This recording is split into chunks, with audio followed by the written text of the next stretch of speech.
नमस्कार, आप देख रहे हैं इंडिया लाइव न्यूज और मैं हूं आपके साथ मुकेश शाही। डालते हैं नजर आज के प्रमुख समाचारों पर। समाज सेवा के नाम पर करती है जालसाजी रीदा रशीद। मुंब्रा पुलिस स्टेशन में कई आपराधिक मामले हैं दर्ज। पुलिस को दिखाती है अपना राजनीतिक रसूख दिखाकर किसी को उसके अपने ही घर से बेदखल करना हो तो रीदा रशीद इसका ज्वलंत उदाहरण है।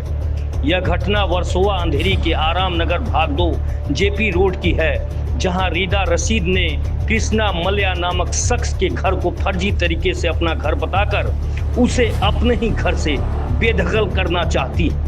यह इलाका वर्सोवा पुलिस स्टेशन के अंतर्गत आता है। रीदा रशीद कभी अपने आप को भारतीय जनता पार्टी की तो कभी कांग्रेस की नेता बताकर वर्सोवा पुलिस स्टेशन में अपना दबदबा बनाई है। पुलिस वाले भी कृष्णा मल्या के गुहार लगाने के बावजूद भी उस महिला के नाम का FIR करने से आनाकानी करते हैं। रीदा रशीद पर पूर्व में मुंब्रा पुलिस स्टेशन में कई आपराधिक मामले दर्ज हैं। वहीं कृष्णा मल्या US आर्मी में कार्यरत रहे, लेकिन वो आज भी न्याय के लिए इधर उधर भटक रहे हैं। आज हम आपकी मुलाकात एक ऐसे शख्स से कराते हैं जो एक महिला के द्वारा लगातार प्रताड़ित किया जा रहा है। वह शख्स हालांकि जो गुहार की बात अगर करते हैं तो स्थानीय पुलिस स्टेशन यानी वर्सोवा पुलिस स्टेशन में लगातार वो गुहार लगाया करता है, लेकिन उसकी सुनवाई नहीं होती। आइए हम जानते हैं क्या कुछ हुआ है उस शख्स। सर, पहले तो मैं कहूँगा आप अपना नाम बताइए। कृष्णा मल्या मेरा नाम है। आराम नगर पार्ट 2 में रहता हूँ। बचपन से पैदा ही आया हुआ है। मेरा डैडी का प्रॉपर्टी है, मैं यहीं रह रहा हूँ। मेरे बच्चे हैं, मेरा 5 भाई 2 बहन लोग भी है। और मेरा मम्मी अभी तक पता नहीं चला है वो किसने किधर लेके भाग गया है। मिसिंग कंप्लेंट डाला है, वर्सोवा पुलिस स्टेशन में भी डाला हुआ है। वो बोल रहे ढूंढ रहे 14 साल से ढूंढ ही रहे। अभी तक हमें नहीं पता है कि उसको जिंदा है मर गया। ये प्रॉपर्टी की वजह से वो किधर गई है हमको ही नहीं मालूम है। और कोई भी एक औरत आके रीदा असगर रशीदा बोलती तेरे माँ ने मेरे नाम पे घर प्रॉपर्टी ट्रांसफ़र कर दिया, मैंने ख़रीद दिया। क्या ये जगह बेच नहीं सकता है म्हाड़ा का? क्योंकि ये किसी भी हाल में भाई का बहन के नाम पे हो सकता है, बेच नहीं सकता है। लेकिन उसने खरीद दिया बोलती है। उसके बाद उसने और किसको भेजा और सब औरत लोग को लेके घुस जाती है। और एक ही उसका एक निशानी रहता है, क्या इसका रेप हो गया है, बलात्कार हो गया। जाके ऊपर हॉस्पिटल भी उसका डैडी का ही है, उधर जाके पेपर बनवा के लेके आ जाती है। पुलिस स्टेशन में पहले ही 2 दिन पहला मीटिंग करके आती है और पुलिस स्टेशन पूरा उसका ही सुनता है।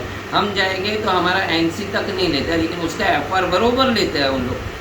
और हम लोग से कुछ बात करने का कोई वैल्यूएशन ही नहीं रखता है। अभी भी मैं गया था तो गोरे मैडम है, उसको पूछने गया तो बोलता है कोर्ट का जब भी फैसला आएगा बाद में देखेगा, अभी उसको घुसने दे दो, उसको घर में रहने दे दो करके वो ट्रक लेके आके रूम को पूरा तोड़ के उसमें पूरे रूम को दरवाज़ा ये सब तोड़ ताड़ के ज़बरदस्ती आके वो अंदर घुस के पूरा साफ़ सफाई करी, अपना लॉक लगा के अपना बोर्ड लगा के चली गई है। और पुलिस स्टेशन को हम बोलने गए, मैं और मेरा बीवी पूछने गया आपने ऐसा कैसा बोला, तो बोलता है नहीं आपका आपसी मामला है, कोर्ट का मामला है, आप जाओ कोर्ट में जाओ। तो हम मेरा बोलने का मतलब आप जब भी उनको बोले कि जाके घुस जाओ और अंदर घुसो, आपका घर है।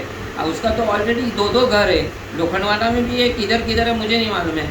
उसके बाद हम पूछने गए तो हमें मालूम नहीं रहा उसका एक पुलिस स्टेशन नहीं है, या 4-4, 5-5 पुलिस स्टेशन में सब वांटेड में ही हो। वो यही काम करती है, घर कब्जा का, लड़की सप्लाई करने का। और हमारे घर को भी वो बर्बाद करने के लिए बहुत बार कोशिश किया उसने, वो औरत ने 10 साल। उस महिला का नाम क्या है और किस पार्टी से?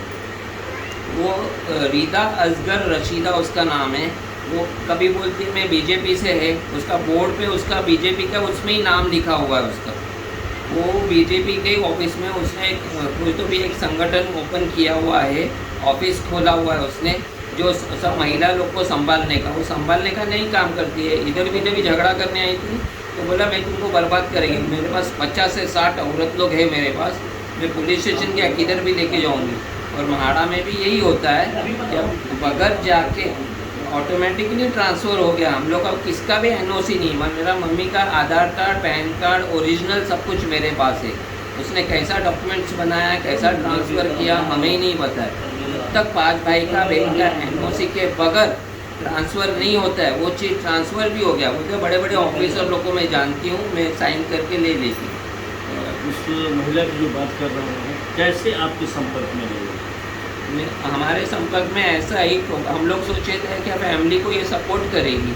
महिला संगठन करके अपना बाज़ार के पास उसका ऑफिस है, उस ऑफिस से उसको भाई ने लेके आया, बोला हमारा घर का प्रॉब्लम चल रहा है, आप देखो। तो वो क्या आके बोली, तेरा माँ को सपोर्ट के लिए एक औरत देती हूँ मैं, जो तुम्हारे घर में फैमिली में झगड़ा नहीं होएगा।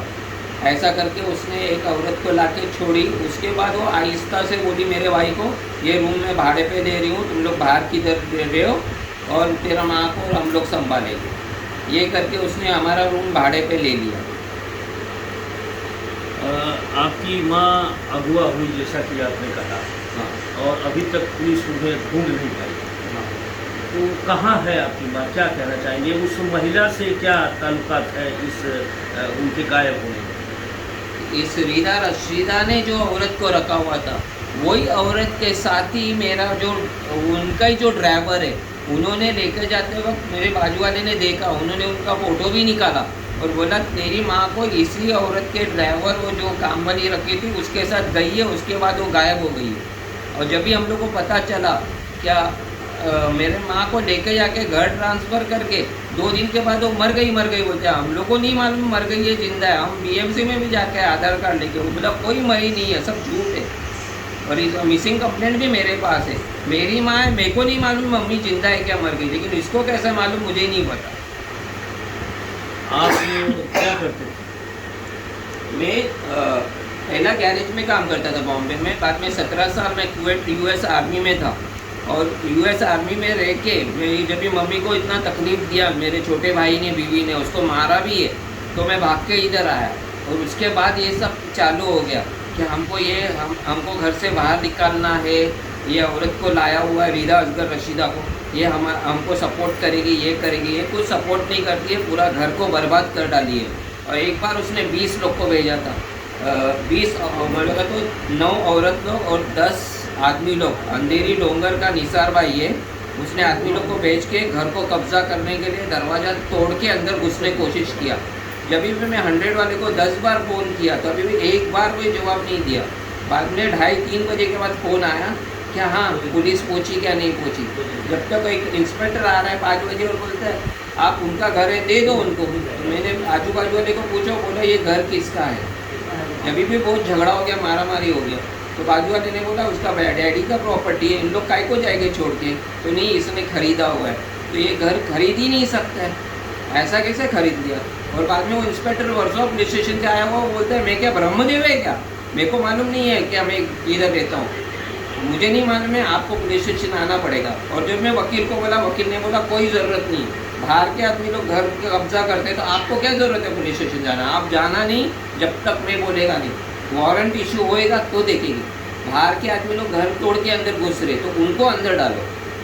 उसके बाद दूसरे दिन शाम को हम लोग पुलिस स्टेशन गए तो पता चला, इंस्पेक्टर बोलने लगा ऐसा हो सकता है। तो उन्होंने बोला आपके साथ और 2 भाई लोग थे, तलवार लेके मारने के लिए घुसे थे। तो बोला उस टाइम पे मैं, मेरा बीवी और भाई, उसका पैर में गैंग्रीन है, चल नहीं सकते, और मेरी बहन है वो हॉस्पिटल में, तो कौन आएगा हम लोग को बचाने। और ये झूठ बोल रहे कि तलवार लेके आया। मैं थोड़ी मुस्लिम है या तलवार चाकू या रखे, तो हमारे पास पुराना ज़माने में नारियल तोड़ने का कोई था। तो पुलिस वाला बोला बताओ, बताया, फिर ऐसे हाथ से खींच के लेके चले गया। बोला अभी आप पुलिस स्टेशन आ जाओ। बोला मैं नहीं आने वाला है, जब भी वारंट या इशू होगा तभी आएगा। बाद में दूसरे दिन ऑफिसर आके मेरे को बोला नहीं प्लीज़ आ जाओ, इधर घर में किसको रहने दो। उसका क्या था प्लान, हम लोग को घर से बाहर निकाल के घर को कब्जा करना। वो तो मैंने करने दिया नहीं। बीवी बच्चे को, बहन को बोला अंदर सो जाओ, मैं लॉक किया और मैं वकील को पुलिस स्टेशन बुलाया। उसके बाद मालूम गिरा क्या, उन्होंने बोला क्या अभी तो तुम्हारे पे केस होएगा। बाद में उन्होंने सीधा मुंह पे सामने से बोला क्या 1.25 लाख दिया हुआ है, आप 1.5 लाख दे दो, केस को डिसमिस करेगा, ये करेगा वो करेगा, आप पैसा भर दो तो आपके उससे केस नहीं होगा, पूरा कैंसिल होएगा। तो हम बोले काय का पैसा, मेरा डैडी का प्रॉपर्टी है, हम लोग किधर से पैसा देगा, ये बार बार क्या नाटक चल रहा है। जब से हम लोग पुलिस स्टेशन आ रहे हैं, पुलिस को पैसा दो, जो भी मांगेगा पैसा देते रहो। मुला नहीं कर देता, वो भी ऐसा है। मैंने ये लगाया, ये चार्ज लगाया, वो चार्ज लगाया, मेरे पे 4 NC। कोई भी औरत घुस गई उस पर हाथ लगाया, मेरा बीवी है, मेरा बच्चा है, सब औरत पे मैं हाथ लगाऊँ, 3 औरत पे हाथ लगाया, 3 औरतों को घर पे घुसाया, रेप चार्ज किया। ये क्या खाली रेप का ही धंधा करती है? तो आपको अगर ऐसा लगता है, ये रीदा रशीद के नाम पे कितना पुलिस स्टेशन में उसका रिकॉर्ड है, पहला देखो। औरत सप्लाई करती है, अपने साथ कितना बॉयफ्रेंड लेके घूमती है, हमको कुछ नहीं मालूम, हमको सब मालूम है। लेकिन हम सोचते हैं मेरा डैडी का प्रॉपर्टी हमको मिलना चाहिए। ये माड़ा वाला होएगा जो डुप्लीकेट कितना साइन किया हुआ है, जो झूठ पेपर बना के साइन किया है, विदाउट NOC ट्रांसफ़र किया है। और जज भी क्या करेगा, जज तो डेट पे डेट दे रहा है। 2 महीने में एक बार डेट में जज आता है, 2 महीने में डेट में जज ही नहीं आता है। ये हो तो उसका वकील आता नहीं। और जब भी वो मिलती है पुलिस स्टेशन में तो ऐसा बोलती है, देख अभी मैं तेरा क्या बर्बाद करती हूँ। तो मैं बोला, मैं अकेला आता हूँ कोर्ट में, तू कितना 4 आदमी को लेके काले गाड़ी में आती है, जा मेरे को जो करना है करके ले, मैं डरता नहीं है तेरे से। बोला मैं करती हूँ। महिला के द्वारा लगातार आप प्रताड़ित किए जा रहे हैं।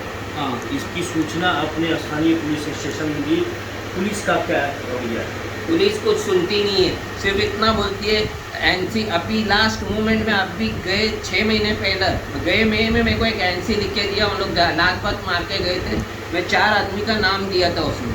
तो मैंने जब भी क्या बोलते हैं उसको, पेपर बना के क्राइम ब्रांच और बैंड्रा डी नगर में जब भी पेपर सबमिट करेगा तो पुलिस वाले ने फ़ोन करके बुलाया, आपको आना पड़ेगा, जो घुसे उनका नाम बताओ। मैं नाम बताया तो उनके नाम पे लास्ट टाइम मई में NC लिख के दिया। तो NC लिखने के बाद उन लोग 6 महीना नहीं आया। जब तक ये था गणेश पवार थे, गणेश पवार ने उसको वार्निंग दिया था, कोर्ट का मैटर होने तक आप उधर पैर नहीं रखेंगे और वहाँ जाएंगे तो आपके ऊपर केस फाइल हो जाएगा, FIR हो जाएगा। गणेश पवार छोड़ने का जैसा ऑफिसर चेंज हो गया, अभी गोरे मैडम आई, मंडे को जाके मिली, मंडे ट्यूसडे वेडनेसडे थर्सडे, और फ्राइडे को फिर आदमी लोग को लेके आके दरवाज़ा तोड़ के घुसने का ट्राई किया। तो मैंने जाके पूछा उसको, क्या कर रहे हैं आप, कोर्ट का नोटिस लाए? तो वो क्या बोलने लगी, अरे ये आदमी मेरे पे आंख पे आया, बाजू वाले को बोलते देखो देखो मेरे आंख पे आया। और मैं 100 वाले को फ़ोन करके बाद में मैं आगे गया था। तो 100 वाले ने बोला, मुझे मालूम है वो कैसी औरत है, आप कुछ मत बोलो, चुपचाप खड़े रहो। बाद में मैं बोला ये दरवाज़ा तोड़ने का नहीं। तो बोलती है जाओ पुलिस स्टेशन में, मेरा एक फ़ोन में मेरा काम हो जाएगा। तो मैं और मेरा बीवी जो भी पुलिस स्टेशन गए तो गोरे मैडम को मिलने गई तो वो तो सीधा मुँह पे बोलती है, आपका मैटर कोर्ट का है, आप इधर पैर नहीं रखने का, निकल जाओ यहाँ से, चलो। बोला तो पहला सुनो तो सुनने तैयार नहीं, हम लोग वहाँ से ही भगा दिया, गेट के वहाँ से भगा डाला, जाओ ये निकल जाओ। सारे मैटर पे न्यायालय का क्या रवैया है? न्यायालय का अभी तक चालू है, डेट पे डेट ही मिल रहा है। और अभी तक उसने पहला बोल दिया था ये सब फ्रॉड पेपर है और सिग्नेचर सब डुप्लीकेट है। और इतना सिग्नेचर, मेरा मम्मी का आँख में कैक्टरस है और मेरी मम्मी घूमी हुई है, वो ढूंढ के लाओ, बाद में पेपर जो जिसने बेचा है खरीदा है उसको पकड़ के लाओ, बाद में देखेंगे। मेरा भाई ने बेचा तो उसको पकड़ के लाओ, उसका बीवी को लाओ।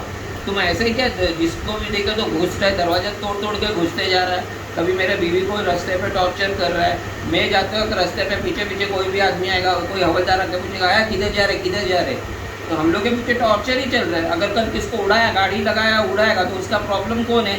ये वर्षों पुलिस स्टेशन है, क्योंकि हमारा कोई नहीं सुन रहा। आप एक अंतिम सवाल, आप मीडिया से क्या चाहते हैं? मैं मीडिया से यही चाहता हूँ कि किसी भी तरह से मेरे को न्याय मिलना चाहिए। जैसे ये माड़ा वाले ने डुप्लीकेट साइन करके ट्रांसफ़र किया, जो भी पुलिस स्टेशन में जो भी NC करने का चालू ही रखा है, उसके ऊपर एक भी FIR नहीं हो रहा है। मैं चाहता हूँ उसके ऊपर FIR होना चाहिए। और जो कितना पुलिस स्टेशन में उसने जो क्राइम किया हुआ है उसको FIR क्यों नहीं हो रहा है? उसका कौन सा बड़ा BJP वाला क्या कांग्रेस वाला कौन उसके साथ सपोर्ट कर रहा है जो उसका एक भी FIR और NC नहीं हो रहा है? और मुझे ये भी मालूम है फिर वो कोई आदमी को बोला कि घर घुसने की कोशिश करेगी, उससे मेरे को डर नहीं है। और उसका जैसा कितना है और कितना गया उससे मेरे को फिक्र नहीं है। लेकिन मैं ये चाहता हूँ म्हाड़ा और पुलिस स्टेशन और कोर्ट मेरे को न्याय देना ही चाहिए। तो आपने देखा ये शख्स थे जिन्होंने US आर्मी में काम किया है और बड़ा ही सराहनीय कार्य रहा है अपने ज़माने में इनका। आज ये न्याय के लिए लगातार गुहार लगाते रहे हैं वर्सोवा पुलिस स्टेशन में। और एक महिला के द्वारा लगातार प्रताड़ित किए जा रहे हैं, जिस महिला का संबंध लोग बताया करते हैं कि भारतीय जनता पार्टी से है, कांग्रेस से है, या वो समाज सेवा का कार्य करती है। हालांकि उस समाज सेवा के कार्य के अंदर में कहा जाए का सहारा लेकर वह गलत तरीके का कार्य करती है। जिस तरीके का इन्होंने बताया है कि तमाम रिकॉर्ड्स हैं उसके, इसके बाद भी पुलिस उसे अरेस्ट नहीं करती है। वह महिला कोई और नहीं बल्कि उसका नाम रीदा रशीद है, जो कि इसी तरीके से घर को कब्जा करना और अपने वश में करना, यही उसका काम है। आज तक पुलिस उसे पकड़ने में नाकाम है। मैं Mukesh Shahi, India live news, Mumbai. India live news में सफरों का सफरनामा करते हैं समाप्त। मुकेश शाही को दीजिए इजाजत, फिर मिलेंगे नई खबरों के साथ। नमस्कार। लेकिन चलते चलते गुजारिश, विनती, अनुरोध, अगर आपके पास कोई समस्या है या फिर कोई घटना घटित हुई है तो स्क्रीन पर दिखाए जा रहे नंबरों पे आप हमें सीधे संपर्क कर सकते हैं। आप हमें ईमेल भी कर सकते हैं। हमारा ईमेल आईडी indialiveNewsChannel@gmail.com। आप हमारी वेबसाइट पे भी लॉगिन कर सकते हैं www.indialivenews.co.in। नमस्कार।